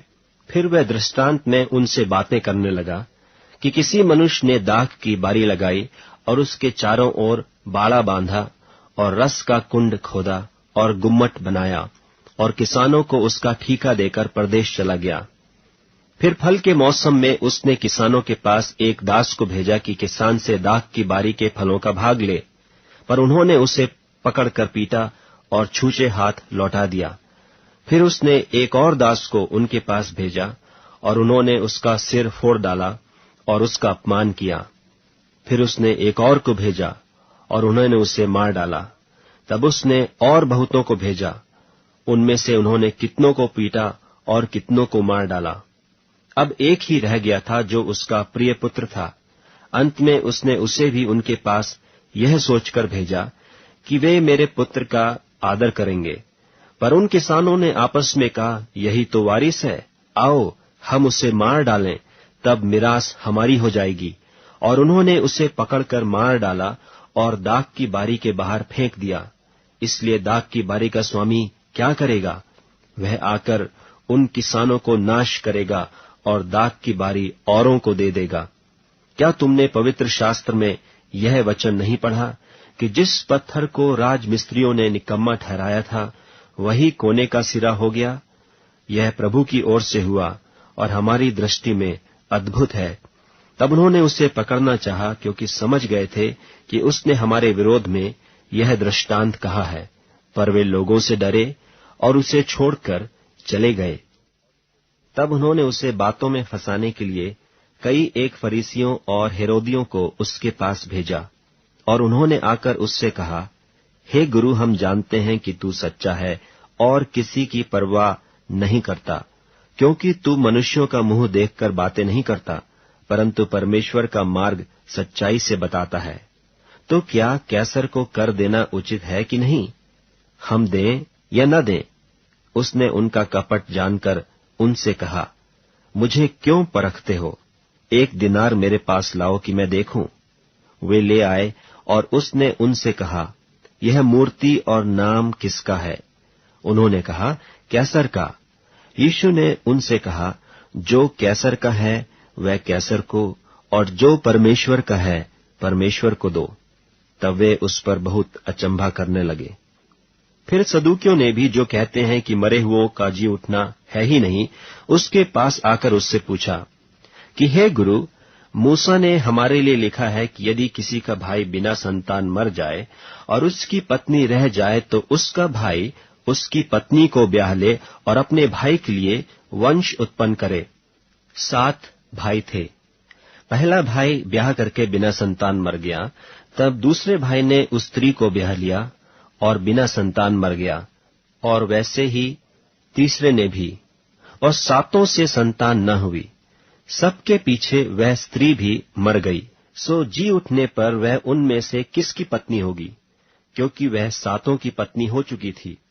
यीशु ने उनसे कहा, क्या तुम इस कारण से भूल में नहीं पड़े हो कि तुम न तो पवित्र शास्त्र ही को जानते हो और न परमेश्वर की सामर्थ को? क्योंकि जब वे मरे हुओं में से जी उठेंगे तो उनमें ब्याह शादी न होगी, पर स्वर्ग में दूतों की नाई होंगे। मरे हुओं के जी उठने के विषय में क्या तुमने मूसा की पुस्तक में झाड़ी की कथा में नहीं पढ़ा कि परमेश्वर ने उससे कहा, मैं इब्राहिम का परमेश्वर और इसहाक का परमेश्वर और याकूब का परमेश्वर हूँ। परमेश्वर मरे हुओं का नहीं, पर जीवितों का परमेश्वर है। सो तुम बड़ी भूल में पड़े हो। और शास्त्रियों में से एक ने आकर उन्हें विवाद करते सुना, और यह जानकर कि उसने उन्हें अच्छी रीति से उत्तर दिया, उससे पूछा, सबसे मुख्य आज्ञा कौन सी है? यीशु ने उसे उत्तर दिया, सब आज्ञाओं में से यह मुख्य है, हे इस्राएल सुन, प्रभु हमारा परमेश्वर एक ही प्रभु है, और तू प्रभु अपने परमेश्वर से अपने सारे मन से और अपने सारे प्राण से और अपनी सारी बुद्धि से और अपनी सारी शक्ति से प्रेम रखना। और दूसरी यह है कि तू अपने पड़ोसी से अपने समान प्रेम रखना। इससे बड़ी और कोई आज्ञा नहीं। शास्त्री ने उससे कहा, हे गुरु, बहुत ठीक, तूने सच कहा कि वह एक ही है और उसे छोड़ और कोई नहीं, और उससे सारे मन और सारी बुद्धि और सारे प्राण और सारी शक्ति के साथ प्रेम रखना, और पड़ोसी से अपने समान प्रेम रखना सारे होमों और बलिदानों से बढ़कर है। जब यीशु ने देखा कि उसने समझ से उत्तर दिया, तो उससे कहा, तू परमेश्वर के राज्य से दूर नहीं, और किसी को फिर उससे कुछ पूछने का साहस न हुआ। फिर यीशु ने मंदिर में उपदेश करते हुए यह कहा कि शास्त्री क्यों कर कहते हैं कि मसीह दाऊद का पुत्र है। दाऊद ने आप ही पवित्र आत्मा में होकर कहा है कि प्रभु ने मेरे प्रभु से कहा, मेरे दाहिने बैठ, जब तक कि मैं तेरे बैरियों को तेरे पांवों की पीढ़ी न कर दूं। दाऊद तो आप ही उसे प्रभु कहता है, फिर वह उसका पुत्र कहाँ से ठहरा? और भीड़ के लोग उसकी आनंद से सुनते थे। उसने अपने उपदेश में उनसे कहा, शास्त्रियों से चौकस रहो, जो लंबे वस्त्र पहने हुए फिरना और बाजारों में नमस्कार और आराधनालयों में मुख्य मुख्य आसन और जेवनारों में मुख्य मुख्य स्थान भी चाहते हैं। वे विधवाओं के घरों को खा जाते हैं और दिखाने के लिए बड़ी देर तक प्रार्थना करते रहते हैं, ये अधिक दंड पाएंगे। और वह मंदिर के भंडार के सामने बैठकर देख रहा था कि लोग मंदिर के भंडार में किस प्रकार पैसे डालते हैं, और बहुत धनवानों ने बहुत कुछ डाला। इतने में एक कंगाल विधवा ने आकर 2 दमड़ियां, जो एक अधेले के बराबर होती हैं, डाली। तब उसने अपने चेलों को पास बुलाकर उनसे कहा, मैं तुमसे सच कहता हूं कि मंदिर के भंडार में डालने वालों में से इस कंगाल विधवा ने सबसे बढ़कर डाला है, क्योंकि सब ने अपने धन की बढ़ती में से डाला है, परंतु इसने अपनी घटी में से जो कुछ उसका था, अर्थात अपनी सारी जीविका डाल दी है। मरकुस रचित सुसमाचार 13वां अध्याय। जब वह मंदिर से निकल रहा था तो उसके चेलों में से एक ने उससे कहा, हे गुरु, देख कैसे कैसे पत्थर और कैसे कैसे भवन हैं। यीशु ने उससे कहा, क्या तुम ये बड़े बड़े भवन देखते हो? यहाँ पत्थर पर पत्थर भी बचा न रहेगा जो ढाया न जाएगा। जब वह जैतून के पहाड़ पर मंदिर के सामने बैठा था, तो पतरस और याकूब और यूहन्ना और अंद्रियास ने अलग जाकर उससे पूछा कि हमें बता कि ये बातें कब होंगी, और जब ये सारे बातें पूरी होने पर होंगी, उस समय का क्या चिन्ह होगा? यीशु उनसे कहने लगा, चौकस रहो कि कोई तुम्हें न भरमाए। बहुतेरे मेरे नाम से आकर कहेंगे कि मैं वही हूँ, और बहुतों को भरमाएंगे। और जब तुम लड़ाइयां और लड़ाइयों की चर्चा सुनो तो न घबराना, क्योंकि इनका होना अवश्य है, परंतु उस समय अंत न होगा। क्योंकि जाति पर जाति और राज्य पर राज्य चढ़ाई करेगा, और हर कहीं भूइंडोल होंगे और अकाल पड़ेंगे। यह तो पीड़ाओं का आरंभ ही होगा। परंतु तुम अपने विषय में चौकस रहो, क्योंकि लोग तुम्हें महासभाओं में सौंपेंगे और तुम पंचायतों में पीटे जाओगे, और मेरे कारण हाकिमों और राजाओं के आगे खड़े किए जाओगे, ताकि उनके लिए गवाही हो। पर अवश्य है कि पहले सुसमाचार सब जातियों में प्रचार किया जाए। जब वे तुम्हें ले जाकर सौंपेंगे तो पहले से चिंता न करना कि हम क्या कहेंगे, पर जो कुछ तुम्हें उसी घड़ी बताया जाए वही कहना, क्योंकि बोलने वाले तुम नहीं हो, परंतु पवित्र आत्मा है।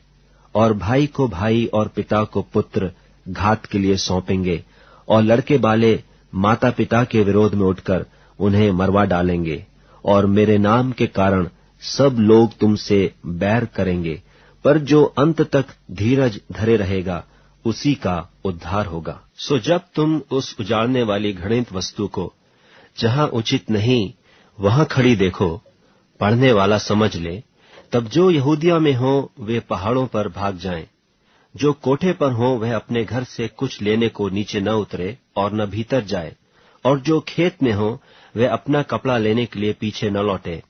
उन दिनों में जो गर्भवती और दूध पिलाती होंगी उनके लिए हाय हाय, और प्रार्थना किया करो कि यह जाड़े में न हो, क्योंकि वे दिन ऐसे क्लेश के होंगे कि सृष्टि के आरंभ से जो परमेश्वर ने सृजी है अब तक न तो हुए और न फिर कभी होंगे।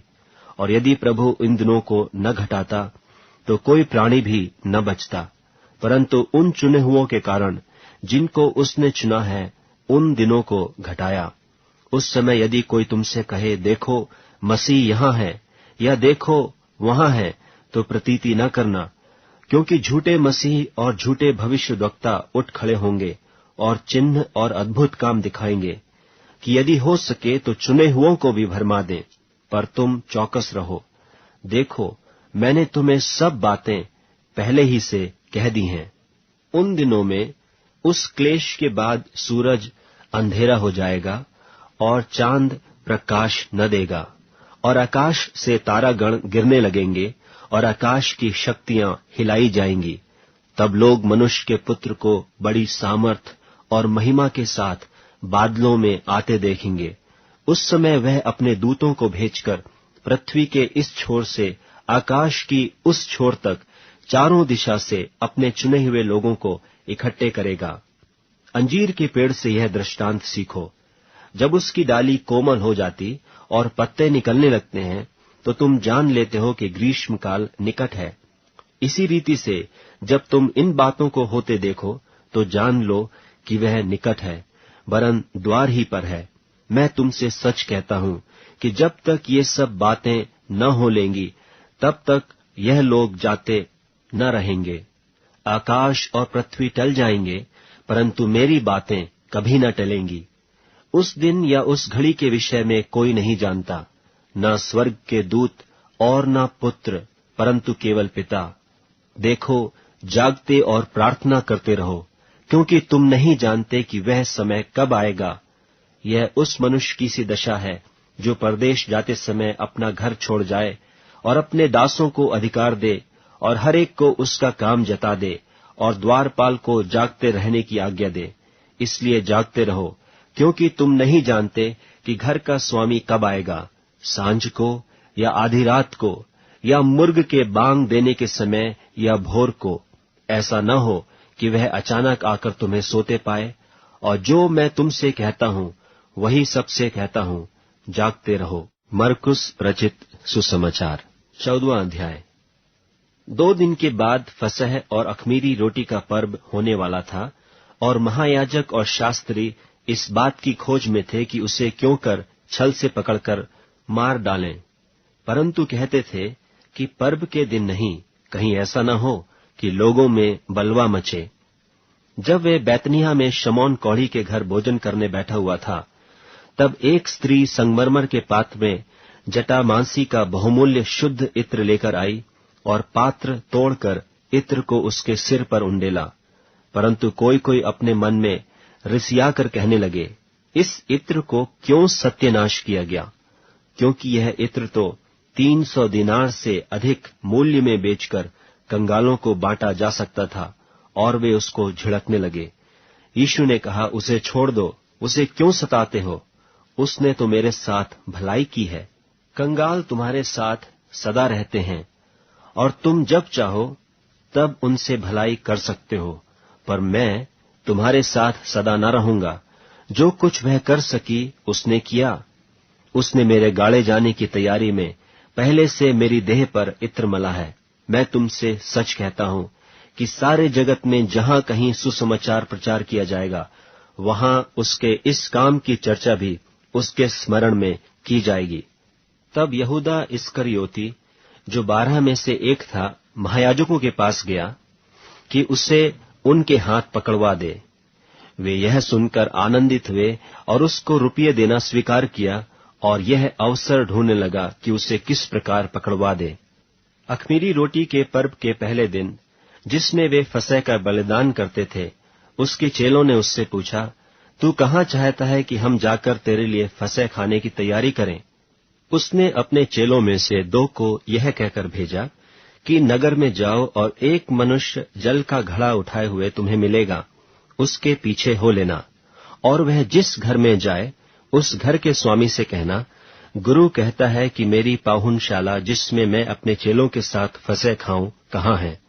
वह तुम्हें एक सजी सजाई और तैयार की हुई बड़ी अटारी दिखा देगा, वहां हमारे लिए तैयारी करो। सो चेले निकलकर नगर में आए और जैसा उसने उनसे कहा था वैसा ही पाया और फसह तैयार किया। जब सांझ हुई तो वह 12 के साथ आया, और जब वे बैठे भोजन कर रहे थे तो यीशु ने कहा, मैं तुमसे सच कहता हूं कि तुम में से एक जो मेरे साथ भोजन कर रहा है मुझे पकड़वाएगा। उन पर उदासी छा गई और वे एक एक करके उससे कहने लगे, क्या वह मैं हूं? उसने उनसे कहा, वह 12 में से एक है जो मेरे साथ थाली में हाथ डालता है, क्योंकि मनुष्य का पुत्र तो जैसा उसके विषय में लिखा है जाता ही है, परंतु उस मनुष्य पर हाय जिसके द्वारा मनुष्य का पुत्र पकड़वाया जाता है। यदि उस मनुष्य का जन्म ही न होता तो उसके लिए भला होता। और जब वे खा ही रहे थे तो उसने रोटी ली और आशीष मांगकर तोड़ी और उन्हें दी और कहा, लो, यह मेरी देह है। फिर उसने कटोरा लेकर धन्यवाद किया और उन्हें दिया, और उन सब ने उसमें से पिया। और उसने उनसे कहा, यह वाचा का मेरा वह लहू है जो बहुतों के लिए बहाया जाता है। मैं तुमसे सच कहता हूं कि दाख का रस उस दिन तक फिर कभी न पीऊंगा जब तक परमेश्वर के राज में नया न पीऊं। फिर वे भजन गाकर बाहर जैतून के पहाड़ पर गए। तब यीशु ने उनसे कहा, तुम सब ठोकर खाओगे, क्योंकि लिखा है कि मैं रखवाले को मारूंगा और भेड़ तितर बितर हो जाएंगी। परंतु मैं अपने जी उठने के बाद तुमसे पहले गलील को जाऊंगा। पतरस ने उससे कहा, यदि सब ठोकर खाएं तो खाएं, पर मैं ठोकर नहीं खाऊंगा। यीशु ने उससे कहा, मैं तुझसे सच कहता हूं कि आज ही इसी रात को मुर्गे के 2 बार बांग देने से पहले तू 3 बार मुझसे मुकर जाएगा। पर उसने और भी जोर देकर कहा, यदि मुझे तेरे साथ मरना भी पड़े तो भी तेरा इनकार कभी न करूंगा। इसी प्रकार और सबने भी कहा। फिर वे गतसमने नाम एक जगह में आए और उसने अपने चेलों से कहा, यहां बैठे रहो जब तक मैं प्रार्थना करूं। और वह पतरस और याकूब और यूहन्ना को अपने साथ ले गया और बहुत ही अधीर और व्याकुल होने लगा और उनसे कहा, मेरा मन बहुत उदास है, यहां तक कि मैं मरने पर हूं। तुम यहां ठहरो और जागते रहो। और वह थोड़ा आगे बढ़ा और भूमि पर गिरकर प्रार्थना करने लगा कि यदि हो सके तो यह घड़ी मुझ पर से टल जाए। और कहा, हे अब्बा, हे पिता, तुझसे सब कुछ हो सकता है। इस कटोरे को मेरे पास से हटा ले, तो भी जैसा मैं चाहता हूं वैसा नहीं, पर जो तू चाहता है वही हो। फिर वह आया और उन्हें सोते पाकर पतरस से कहा, हे शमौन, तू सो रहा है? क्या तू एक घड़ी भी न जाग सका? जागते और प्रार्थना करते रहो कि तुम परीक्षा में न पड़ो। आत्मा तो तैयार है पर शरीर दुर्बल है। और वह फिर चला गया और वही बात कहकर प्रार्थना की और फिर आकर उन्हें सोते पाया, क्योंकि उनकी आंखें नींद से भरी थीं और नहीं जानते थे कि उसे क्या उत्तर दें। फिर तीसरी बार आकर उनसे कहा, अब सोते रहो और विश्राम करो, बस घड़ी आ पहुंची। देखो, मनुष्य का पुत्र पापियों के हाथ पकड़वाया जाता है। उठो चलें, देखो मेरा पकड़वाने वाला निकट आ पहुंचा है। वह यह कह ही रहा था कि यहूदा जो 12 में से था, अपने साथ महायाजकों और शास्त्रियों और पुरनियों की ओर से एक बड़ी भीड़ तलवारें और लाठियां लिए हुए तुरंत आ पहुंची। और उसके पकड़वाने वाले ने उन्हें यह पता दिया था कि जिसको मैं चूमूं वही है, उसे पकड़कर यतन से ले जाना। और वह आया और तुरंत उसके पास जाकर कहा, हे रब्बी, और उसको बहुत चूमा। तब उन्होंने उस पर हाथ डालकर उसे पकड़ लिया। उनमें से जो पास खड़े थे, एक ने तलवार खींचकर महायाजक के दास पर चलाई और उसका कान उड़ा दिया। यीशु ने उनसे कहा, क्या तुम डाकू जानकर मेरे पकड़ने के लिए तलवारें और लाठियां लेकर निकले हो? मैं तो हर दिन मंदिर में तुम्हारे साथ रहकर उपदेश दिया करता था, और तब तुमने मुझे न पकड़ा, परंतु यह इसलिए हुआ है कि पवित्र शास्त्र की बातें पूरी हों। इस पर सब चेले उसे छोड़कर भाग गए। और एक जवान अपनी नंगी देह पर चादर ओढ़े हुए उसके पीछे हो लिया, और लोगों ने उसे पकड़ा, पर वह चादर छोड़कर नंगा भाग गया। फिर वे यीशु को महायाजक के पास ले गए, और सब महायाजक और पुरनिये और शास्त्री उसके यहाँ इकट्ठे हो गए। पतरस दूर ही दूर से उसके पीछे पीछे महायाजक के आंगन के भीतर तक गया और प्यादों के साथ बैठकर आग तापने लगा। महायाजक और सारी महासभा यीशु के मार डालने के लिए उसके विरोध में गवाही की खोज में थे, पर न मिली, क्योंकि बहुतेरे उसके विरोध में झूठी गवाही दे रहे थे, पर उनकी गवाही एक सी न थी।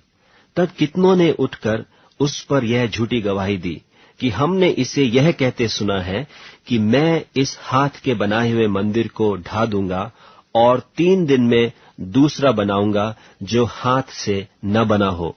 इस पर भी उनकी गवाही एक सी न निकली। तब महायाजक ने बीच में खड़े होकर यीशु से पूछा कि तू कोई उत्तर नहीं देता? ये लोग तेरे विरोध में क्या गवाही देते हैं?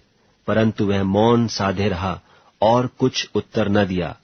महायाजक ने उससे फिर पूछा, क्या तू उस परम धन्य का पुत्र मसीह है? यीशु ने कहा, हाँ, मैं हूं। और तुम मनुष्य के पुत्र को सर्वशक्तिमान की दाहिनी ओर बैठे और आकाश के बादलों के साथ आते देखोगे। तब महायाजक ने अपने वस्त्र फाड़कर कहा, अब हमें गवाहों का और क्या प्रयोजन है? तुमने यह निंदा सुनी, तुम्हारी क्या राय है? उन सब ने कहा, यह वध के योग्य है। तब कोई तो उस पर थूकने और कोई उसका मुंह ढांपने और उसे घूंसे मारने और उससे कहने लगे कि भविष्यवाणी कर, और प्यादों ने उसे लेकर थप्पड़ मारे। जब पतरस नीचे आंगन में था, तो महायाजक की लौंडियों में से एक वहां आई और पतरस को आग तापते देखकर उस पर टकटकी लगाकर देखा और कहने लगी, तू भी तो उस नासरी यीशु के साथ था। वह मुकर गया और कहा कि मैं तो नहीं जानता और नहीं समझता कि तू क्या कह रही है। फिर वह बाहर डेवढ़ी में गया और मुर्गे ने बांग दी। वह लौंडी उसे देखकर उनसे जो पास खड़े थे फिर कहने लगी, यह उनमें से एक है। परंतु वह फिर मुकर गया। और थोड़ी देर बाद उन्होंने जो पास खड़े थे फिर पतरस से कहा, निश्चय तू उनमें से एक है, क्योंकि तू गलीली भी है। तब वह धिक्कार देने और शपथ खाने लगा कि मैं उस मनुष्य को जिसकी तुम चर्चा करते हो नहीं जानता। तब तुरंत दूसरी बार मुर्ग ने बांग दी।